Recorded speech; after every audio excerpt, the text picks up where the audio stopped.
we're talking about in terms of private equity, private finance institutions, and then how do we go about approaching? So I think the response is pretty much similar. I'd kind of be repeating, but I'll emphasize so that everyone is clear. Firstly, a development finance institute is an institution that has raised funds publicly from government and is being deployed into the economy. And typically it's to stimulate job creation, it's to stimulate the economy.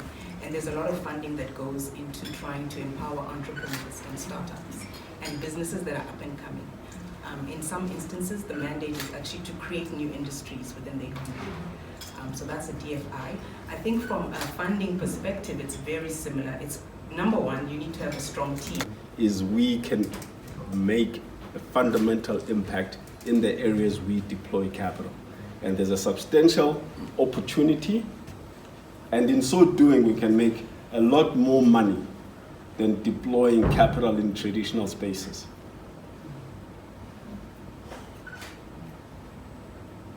And that's been quite a critical thing.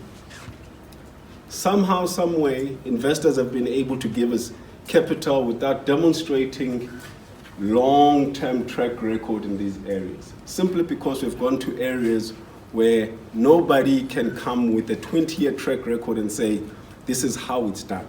We've steered completely away from traditional vanilla places where somebody's going to come in with gray hair and tell us that they've been doing this for 50 years and tell us that we are inexperienced.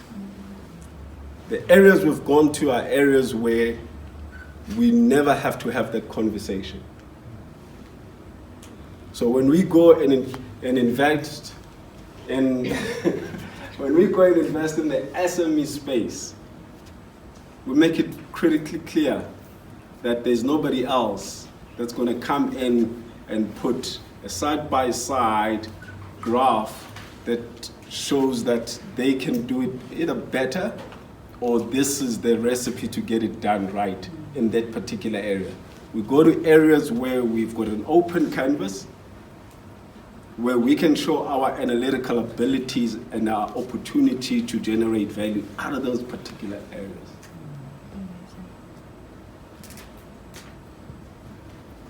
The most important part, we genuinely know where to spend our time.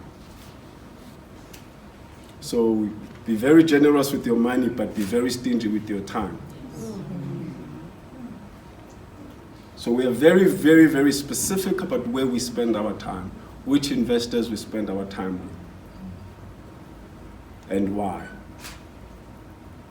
And our main purpose is to educate people on the importance of saving and investing. So just on our agenda today, we're going to take you through who Allan Gray is as an institution, what... Both or neither, okay? Just here for the free copy. Both. So who would say I'm primarily deploying capital? Okay. Who would say I'm raising capital? I'll get significantly more hands. Both? Okay, and neither. Free copy. Okay, so that's helpful because I want to talk more on best practices around raising capital. I think we heard some great lessons from Sandile on deploying capital. Maybe a couple of things on deploying capital. I have done both. This is a Warren Buffett 2 rules of deploying capital. Number 1, never lose money. And rule number 2, never forget rule number 1. Do you know why that's important though?